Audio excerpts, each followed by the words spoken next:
नमस्कार दोस्तों, स्वागत है आपका स्टडी फॉर सिविल सर्विसेज में। वीडियो को पूरा देखिए। कोई भी आपका फीडबैक है, कोई सजेशन है, तुरंत वीडियो में कमेंट करके जरूर बताइए। अच्छा लगे तो वीडियो लाइक जरूर कर लीजिए और ऐसे वीडियो लगातार फ्री में पाने के लिए चैनल को तुरंत सब्सक्राइब कर लीजिए और बेल आइकन को जरूर टैप कर लीजिए ताकि आगे भी सारे वीडियो आपको मिलते रहे। यूट्यूब में फॉलो करते हैं तो प्लीज ये वाला फ्री टेलीग्राम चैनल जरूर ज्वाइन कर लीजिएगा। सारे नोटिफिकेशन, सारे अपडेट यहीं पे आते हैं, ध्यान रखिएगा। स्टडी फॉर सिविल सर्विसेज का कोई भी पेड ग्रुप अगर आपको ज्वाइन करना है तो सिर्फ 856480560609697523864455 यही नंबर है हमारे, सिर्फ जहां पे कॉल या व्हाट्सएप कर सकते हैं। इंस्टाग्राम पे हमारा पेज जरूर फॉलो कर लीजिएगा, स्टडी फॉर सिविल .सर्विसेज है। ट्विटर पे हमको जरूर फॉलो कर लीजिएगा, @study for civils है। सारे क्वेश्चन अटेम्प्ट करिए और स्कोर अपना तुरंत कमेंट करके बताइए। दोस्तों नमस्कार, स्टडी फॉर सिविल सर्विसेज में आपका स्वागत है। आरओ एग्जामिनेशन जो यूपीपीसीएस का अपकमिंग वैकेंसी है उसके लिए हम लगातार पेड क्विज को वीडियो फॉर्मेट में देख रहे हैं। कंटिन्यू करेंगे नेक्स्ट वीडियो से। एडमिशन्स लेने के लिए आप जो है नीचे देखिए डिस्क्रिप्शन बॉक्स में कॉन्टैक्ट डिटेल्स हैं, आप उस पर कॉन्टैक्ट करके एडमिशन ले सकते हैं हमारे इन कोर्सेज में। ठीक, तो बिना किसी देरी के हम स्टार्ट करेंगे। आपसे पूछा जा रहा है इस क्वेश्चन में कि दिल्ली सल्तनत के किस राजवंश ने सबसे कम समय तक शासन किया। तो पता है आपको दिल्ली सल्तनत में कुल 5 डायनेस्टीज ने रूल किया है। स्लेव डायनेस्टी, ठीक है, उसके बाद खिलजी, तुगलक, फिर क्या गया सैयद और लोदी। तो सबसे ज़्यादा जो लॉन्गेस्ट टाइम है देखिए 1206 से लेकर के 1526 तक ये कुल पाँचों रहे थे, जिसमें से सबसे लंबा तुगलक का टाइम पीरियड है। ठीक है, लगभग 94 ईयर्स का है इनका, 1320 से लेकर के लगभग 1414 तक। ठीक, और उसमें सबसे शॉर्टेस्ट है इनका जो है खिलजी का, ये मात्र लगभग 30 वर्षों का है, जो 1290 से लेकर के 1320 तक है। ठीक, तो विकल्प ए को चुनेंगे। ठीक, अब खिलजी वंश के बारे में ही 2 स्टेटमेंट है, देखिए कौन सा सही है। ठीक, इसकी स्थापना जलालुद्दीन फिरोज खिलजी ने की थी, तो ये बिल्कुल ठीक है 1290 में। और इसी के बाद जो है अलाउद्दीन खिलजी जो सबसे पॉपुलर रूलर था इसमें, है ना, वो सेकंड स्टेटमेंट में लिखा है, तो ये भी ठीक है। और तीसरा स्टेटमेंट भी है, अंतिम शासक इसका कुतुब अल दीन मुबारक शाह था। ठीक है, तो मुबारक शाह पॉपुलर रूप से आप जानते हैं, इसका पूरा नाम कुतुब अल दीन मुबारक शाह था। 1320 तक जो है ये रहा था। तो तीनों ही स्टेटमेंट हमारे ठीक है। अब देखिए अलाउद्दीन खिलजी के बारे में पूछा जा रहा है कि इसने सुल्तान के रूप में कितने वर्षों तक शासन किया। ठीक है, कब से कब तक। तो जलालुद्दीन खिलजी को 1296 में जो है हत्या करने के बाद यहाँ पे 1296 से 1316 तक इसका जो है टाइम पीरियड है।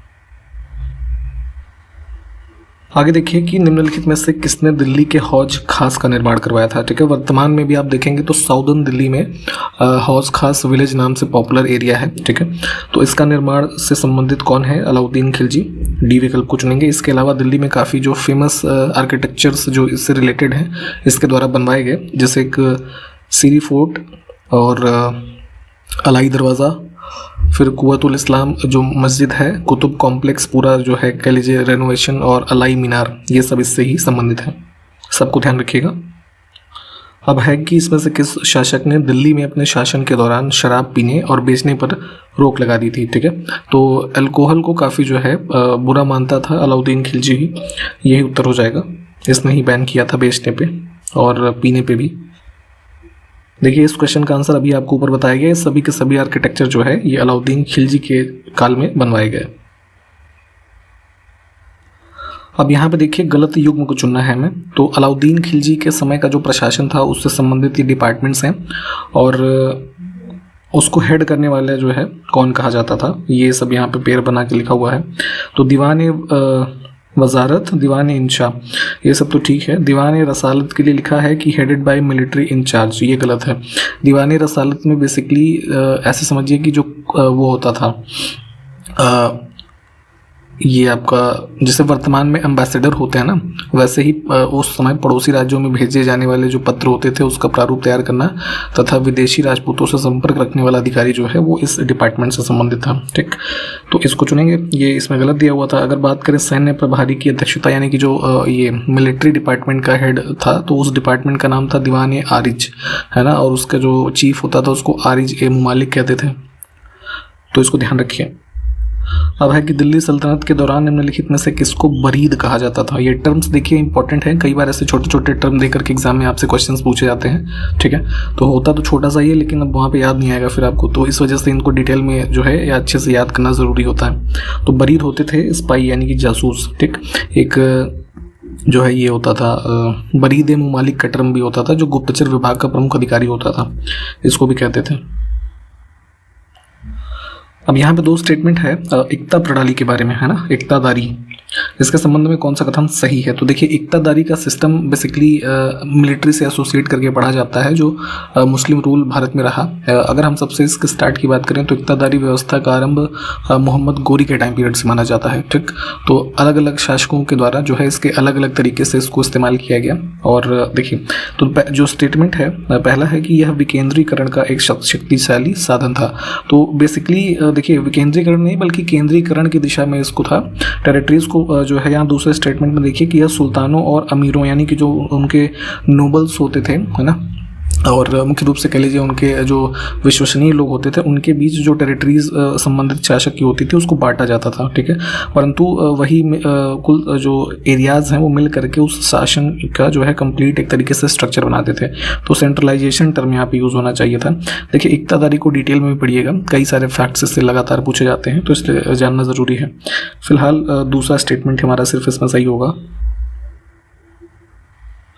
आगे है कि इसमें से किस सुल्तान ने कृषि की देखभाल के लिए एक अलग विभाग जिसका नाम था दीवान ए अमीर कोही की स्थापना की, ठीक। तो देखिए अलग अलग शासकों में अलग अलग डिपार्टमेंट्स भी बनाए गए।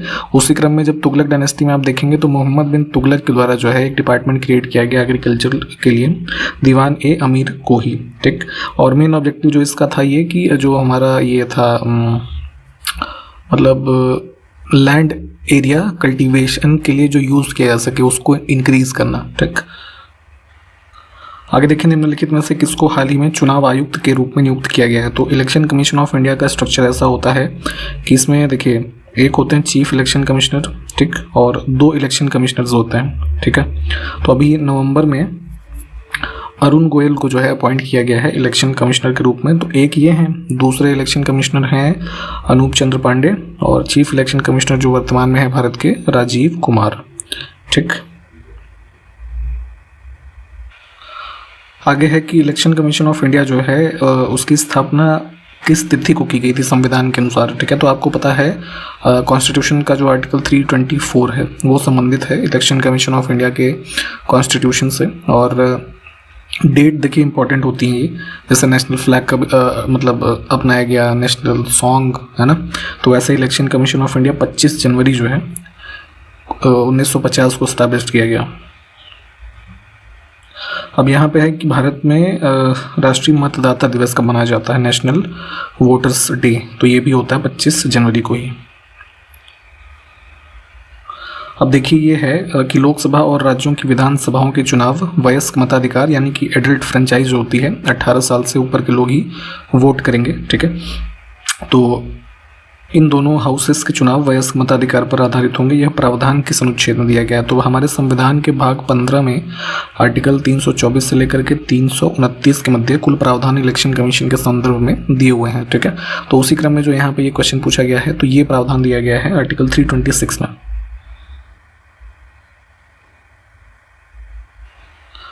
आगे देखिए कि किस दल की सरकार ने 1978 में द्वितीय पिछड़ा वर्ग आयोग के गठन की घोषणा की थी? तो मंडल कमीशन के नाम से आप बेसिकली इसको जानते हैं। बीपी मंडल की अध्यक्षता में द्वितीय पिछड़ा वर्ग आयोग जो है गठित किया गया था जनता पार्टी की सरकार के द्वारा। इसमें जो है उस समय प्राइम मिनिस्टर थे मोरारजी देसाई, ठीक है। तो यहाँ पे ये second backward classes commission constitute किया गया और इन्होंने अपनी रिपोर्ट जो है जिसमें आप ये आरक्षण और ये सब प्रावधान देखते हैं ओबीसी क्लासेस के बारे में, तो ये रिपोर्ट सौंपी गई थी 1980 में, ठीक।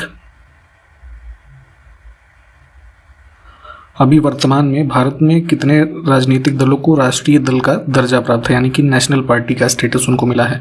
तो देखिए नेशनल पार्टी, स्टेट पार्टीज, फिर रीजनल पार्टीज, ये सब क्राइटेरिया होते हैं जो कि ग्रांट किए जाते हैं इलेक्शन कमीशन ऑफ इंडिया के द्वारा, ठीक है। कुछ अलग अलग क्राइटेरिया जो है बताए गए हैं। अगर कोई भी पॉलिटिकल पार्टी वो मतलब क्राइटेरिया में फिट बैठती है ना, तो उनको ये स्टेटस दिया जाता है। तो उसी क्रम में जो हमारी नेशनल पार्टीज हैं इनकी संख्या है कुल 8, ठीक। अगर कोई नाम बता सके तो जरा हमें कमेंट करके बताइए। ये भी अभी आपको बताया गया कि राजनीतिक दलों को मान्यता कौन देता है, तो इलेक्शन कमीशन ऑफ इंडिया। देखिए यहाँ पे वही चीज़ पूछी जा रही है कि यदि एक राजनीतिक दल को इसमें से कितने या उससे अधिक राज्यों में एक मान्यता प्राप्त राजनीतिक दल के रूप में मान्यता प्राप्त है, ठीक, तो इसे पूरे भारत में एक राष्ट्रीय पार्टी के रूप में जाना जाएगा। तो देखिए नेशनल पार्टी के लिए 3 कंडीशंस होती हैं वैसे, तो उसमें पहला यही है कि अगर वो 4 राज्यों में राज्य स्तरीय जो कह लीजिए दल के रूप में मान्यता प्राप्त है तो उसको नेशनल पार्टी माना जाएगा, ठीक है। तो ये वाला क्वेश्चन तो यहाँ से हो जाएगा करेक्ट, बी को चुनेंगे। 2 क्राइटेरिया जो और हैं उसमें से ये है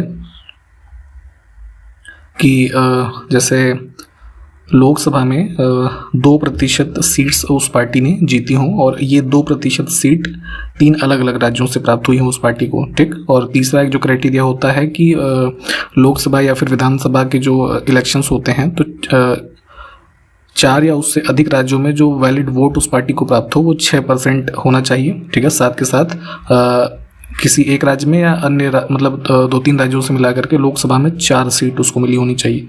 ये प्रावधान थोड़ा डिटेल में देख लीजिएगा। आगे है कि इसमें देखिए कौन सा राजनीतिक दलों और उनके गठन के वर्ष के बारे में गलत पेयर है, ठीक है। तो पहला ही गलत है जो बहुजन समाज पार्टी है मायावती जी वाली, उसकी फाउंडेशन हुई थी 1984 में कांशीराम जी के द्वारा, ठीक है। और उनके द्वारा सक्सेसर नियुक्त किया गया था मायावती जी को वर्ष 2001 में। तो ये गलत है, बाकी के जो ऑप्शंस हैं ये ठीक हैं।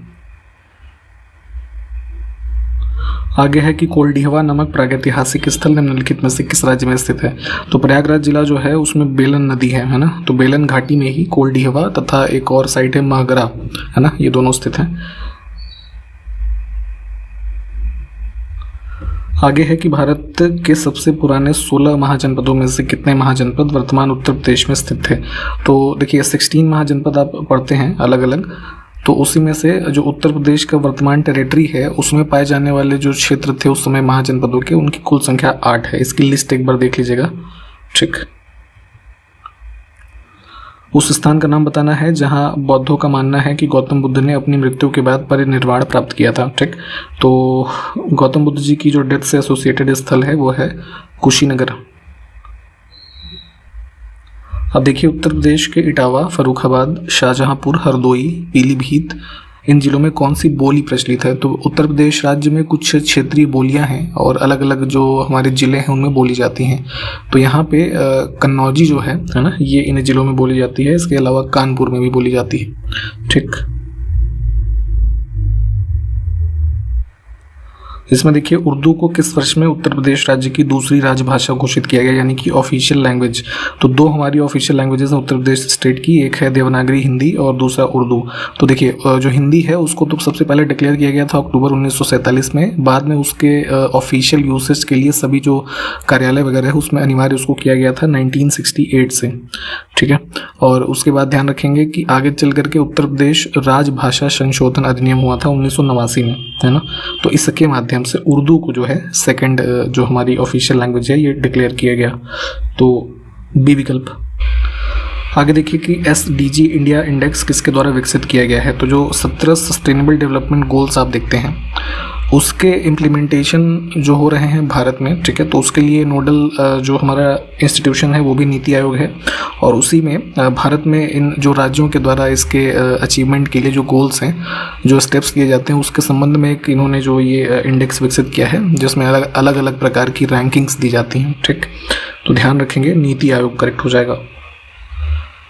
अब इसमें से सस्टेनेबल डेवलपमेंट गोल्स जो हैं उसकी पहचान करनी है कौन कौन से हैं। तो कुल 17 गोल अभी हमने बताए, ठीक। उसमें से देखिए पहला ही गोल है शून्य जो ये भुखमरी है ना, ये पहला नंबर का गोल है। दूसरा है गुणवत्तापूर्ण शिक्षा का जो गोल नंबर है वो 4 है। सार्वभौमिक प्राथमिक शिक्षा जैसा कोई गोल नहीं है। और जलवायु कार्रवाई वाला गोल जो है वो 13 नंबर का है। ये प्लीज़ याद करिएगा, UPPSC आयोग जो है इनसे लगातार क्वेश्चन पूछता है। तो 1 to 4 करेक्ट हो जाएगा हमारा।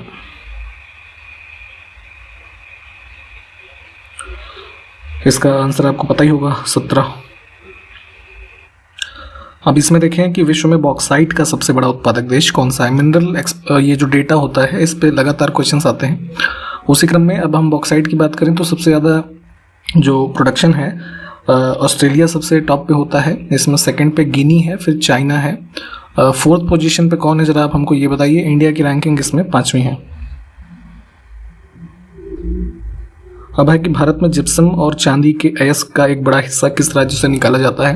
तो यहाँ पे देखेंगे सिल्वर और जिप्सम से संबंधित हमारी जो कुछ माइंस हैं ये इसमें है राजस्थान में।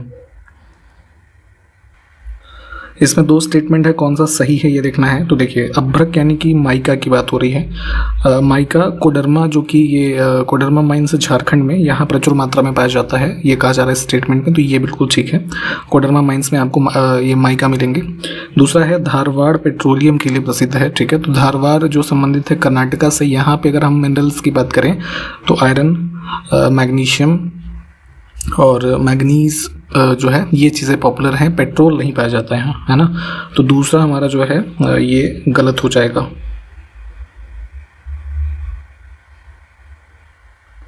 अब है कि देखिए यहाँ पे हमारे पास 4 राज्यों के नाम लिखे हैं और लौह अयस्क के उत्पादन में जो टॉप के 3 हैं उनको चुना है। तो इसमें सबसे टॉप प्रोड्यूसर है आयरन ओर का ओडिशा, ठीक है। तो ये पहले आ जाएगा, तो यानी कि 3, फिर है छत्तीसगढ़, है ना। तो 4, उसके बाद आएगा कर्नाटका, है ना। तो 1, तो 3, 4, 1 ये टॉप का 3 क्रम होगा। इंडिया में देखेंगे तो कच्चे तेल यानी कि पेट्रोलियम का उत्पादन करने वाले जो राज्य हैं, है ना, उनका एक युग्म इसमें से चुनना है। तो सबसे ज़्यादा है गुजरात और तमिलनाडु, ठीक है। ये पेयर हमारा करेक्ट होगा। इसमें देखें वर्तमान भारत में कुल स्थापित अक्षय ऊर्जा क्षमता का हिस्सा इसमें से कौन कौन से ऊर्जा के सोर्सेस हैं, यानी कि जो इंडिया में रिन्यूएबल एनर्जी है ना, रिन्यूएबल पावर कैपेसिटी है, तो उसकी जो टोटल इंस्टॉल्ड कैपेसिटी है उसमें कौन कौन से सोर्सेस से हम एनर्जी प्राप्त करते हैं। तो सोलर एनर्जी है, पवन ऊर्जा, जल विद्युत, शहरी और औद्योगिक अपशिष्ट से रूपांतरित ऊर्जा तथा बायोमास ऊर्जा, ठीक है। जैसे ये शुगर केन वगैरह, तो सारे के सारे ही हैं, ठीक है। आगे देखिए कि भारत में सबसे बड़ा लिग्नाइट कोयला क्षेत्र इसमें से कौन सा है, ठीक है। तो कोल के कई सारे टाइप्स होते हैं। अगर हम बात करें सबसे ज़्यादा नंबर ऑफ कोल रिजर्व्स के इंडिया में, तो वो पाया जाता है झारखंड में, ठीक है। तो वो चीज़ तो अलग हो गई। कोल का ही एक टाइप जो है लिग्नाइट। तो लिग्नाइट के जो सबसे कह लीजिए लार्जेस्ट रिजर्व्स हैं वो हैं ये नेवेली में। ये कहाँ पे है आपका, तमिलनाडु स्टेट में। इसमें देखें ग्रामीण युवाओं के बीच उद्यमशीलता के अवसरों को बढ़ाने के उद्देश्य से 2016-17 में शुरू किया गया कार्यक्रम कौन सा है। तो ऑब्जेक्टिव क्या है ये देखिएगा पहले कि एंटरप्रेन्योरशिप जो है वो बढ़ाई जा सके रूरल यूथ, जो ग्रामीण यूथ है उनके बीच में। तो इसके लिए चलाया गया था स्टार्टअप ग्राम उद्यमिता कार्यक्रम, जो हमारा ये ग्रामीण विकास मंत्रालय है उनके अंतर्गत। देखिए पुरानी स्कीम्स यूपीपीएससी आयोग बहुत पूछता है, ठीक है। तो ये प्लीज़ पढ़ा करिए, जो है एटलीस्ट 1990 की बात की जो स्कीम्स हैं, ये अभी लास्ट जो आरओ का एग्जाम हुआ है उसमें भी काफ़ी सारी पूछी गई थी। तो इस वजह से सारी की सारी स्कीम्स पढ़ना एक बार जो है ज़रूरी है। आगे है कि स्वर्ण जयंती ग्राम स्वरोजगार योजना भारत में ग्रामीण गरीबों के लिए एक प्रमुख गरीबी उन्मूलन योजना के रूप में कब से लागू की जा रही है, ठीक।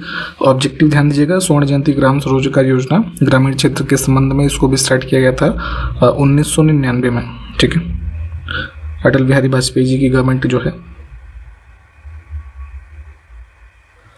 आगे देखें कि इसमें से कौन सा जो प्रोग्राम है विज्ञान और प्रौद्योगिकी मंत्रालय के द्वारा 2017 में शुरू किया गया एक नया कार्यक्रम है। तो बायोटेक किसान नाम से एक स्कीम चलाई गई थी, जिसका ऑब्जेक्टिव था कि जो किसान हैं, साइंटिस्ट, एग्रीकल्चर से संबंधित और जो साइंटिफिक इंस्टीट्यूशंस हैं उनको एग्रीकल्चर को कैसे इम्प्रूव किया जा सके उसके रेफरेंस में इन तीनों को जोड़ना आपस में, है ना। ये मेन ऑब्जेक्टिव था, 2017 में लॉन्च किया गया था, ये ध्यान रखिएगा। इसमें देखें सुगम्य भारत अभियान का संबंध किससे है। तो देखिए ministry of social justice empowerment जो है केंद्र सरकार का, उनके द्वारा ये अभियान चलाया गया। जो विकलांग व्यक्ति होते हैं, दिव्यांग, ठीक है, उनको जो पब्लिक सर्विसेज हैं उस तक एक सुचारू रूप से उनकी पहुंच जो है प्रदान की जा सके उन्हें, उसके रेफरेंस में। तो वर्ष भी ध्यान रखिएगा, 2015 से स्टार्ट किया गया है। आगे है TOPS, है ना, टॉप्स, एक ये स्कीम है, इसका फुल फॉर्म आपको बताना है। तो यहाँ पे ब्लैंक में वही चीज़ फिल करनी है। तो टारगेट ओलंपिक पोडियम स्कीम, है ना, सी विकल्प को चुनेंगे। बेसिकली मिनिस्ट्री ऑफ जो स्पोर्ट्स एंड यूथ अफेयर्स है उसके द्वारा ये प्रोग्राम चलाया जाता है। और जो ओलंपिक्स में एथलीट्स हैं, है ना, उनको जो उनके खेलों में तैयारी करने के लिए असिस्टेंस चाहिए होता है वो प्रोवाइड करवाया जाता है इस स्कीम के माध्यम से। निम्नलिखित में से कौन सी एक क्षमता निर्माण योजना है जिससे 2020 में सभी स्तरों पर अधिकारियों और कर्मचारियों की भर्ती के बाद के प्रशिक्षण तंत्र को उन्नत करने के उद्देश्य से सिविल सेवकों के लिए शुरू किया गया है। तो भारत में मिशन कर्मयोगी चलाया गया था 2020 से। ठीक है, बेसिकली जो हमारे ऑफिसर्स हैं सिविल सर्विसेज में, उनके एक तरह का ट्रेनिंग का प्रोग्राम है।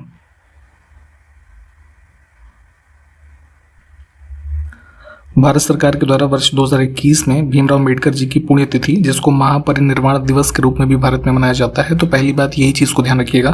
ठीक, तो इस अवसर पर श्रेष्ठ योजना को शुरू किया गया। तो श्रेष्ठ योजना जो है 2021 में स्टार्ट की गई, ये भी ध्यान रखिए। अब पूछ ये जा रहा है आपसे कि अम्बेडकर जी की जो पुण्यतिथि है किस तिथि को होती है, तो ये होती है 6 दिसंबर को। ठीक, आपको हमें ये कॉमेंट करके बताना है कि श्रेष्ठ योजना का ऑब्जेक्टिव क्या है। ठीक, कॉमेंट करिए जरा इसको।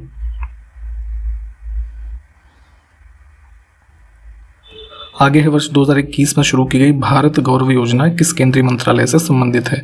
तो भारत गौरव इनिशिएटिव स्टार्ट किया गया था, जिसके इस इनिशिएटिव के अंतर्गत कुछ ट्रेन चलाई जाती हैं, है ना, भारतीय रेलवे के द्वारा।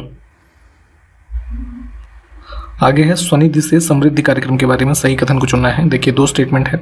आवास और शहरी मामलों के मंत्रालय ने यह योजना शुरू की है। तो अप्रैल 2022 से इसको स्टार्ट किया गया था। इस योजना का उद्देश्य जो स्ट्रीट वेंडर यानी कि जो गलियों में सामान नहीं बेचते हैं लोग, ठीक है, तो उनके एक तरीके से इकोनॉमिक एम्पावरमेंट के लिए ये स्कीम चलाई गई थी। वही यहाँ पे लिखा है कि स्ट्रीट वेंडर को किफ़ायती कार्यशील पूंजी ऋण प्रदान करना है। तो ऐसे स्ट्रीट वेंडर्स जो कुछ लोन चाहते हैं अपने इस बिजनेस को बढ़ाने के लिए, इस योजना के माध्यम से उनको दिया जाता है। दोनों स्टेटमेंट हमारे ठीक हैं।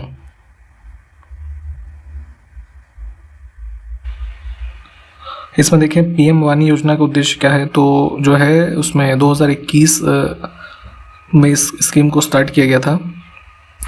फुल फॉर्म इसका होता है प्रधानमंत्री वाईफाई एक्सेस नेटवर्क इंटरफेस। ये फुल फॉर्म भी ध्यान रखिएगा, एक बार किसी एग्जाम में ये पूछा भी गया था फुल फॉर्म। ठीक है, तो इसको जो है पब्लिक प्लेसेस पे वाईफाई नेटवर्क जो हम यूज़ करते हैं इंटरनेट चलाने के लिए, उसको एक्सपैंड करने के लिए मुख्य रूप से चलाया गया था। तो यहाँ पे बी विकल्प हमारा इसका ऑब्जेक्टिव हो जाएगा। नेक्स्ट है भारत सरकार ने किस पहल के तहत डोनेट ए पेंशन कार्यक्रम शुरू किया है। ठीक है, तो ये स्टार्ट किया गया था मार्च 2022 में।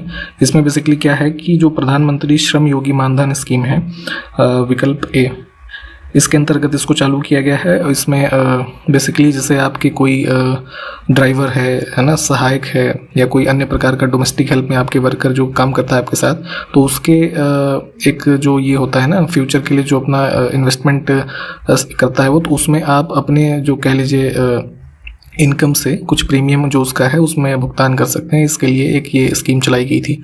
थोड़ा डिटेल में भी इसको सर्च करके पढ़ लीजिएगा। श्रम और रोजगार मंत्रालय के अंतर्गत है ये। अंतिम प्रश्न देखेंगे आज के इस वीडियो का। फरवरी 2022 में किसानों को अपनी फसलों का बीमा कराने के लिए प्रेरित करने के उद्देश्य से कौन सी पहल शुरू की गई थी भारत सरकार के द्वारा। तो पॉलिसी थी ये मेरी पॉलिसी मेरे हाथ, है ना। आपके जो क्रॉप्स हैं उसके इंश्योरेंस के रेफरेंस में बी विकल्प करेक्ट है। समाप्त कर रहे हैं यहाँ पे। देखिए प्लीज़ जो भी हमने क्वेश्चंस आपको बताए हैं डिटेल में पढ़ने के लिए उसको पढ़ लीजिएगा, और जो क्वेश्चंस पूछे गए हैं उसको कमेंट करके बताएं। हम आपको कंटिन्यू करते हुए मिलेंगे नेक्स्ट वीडियो में।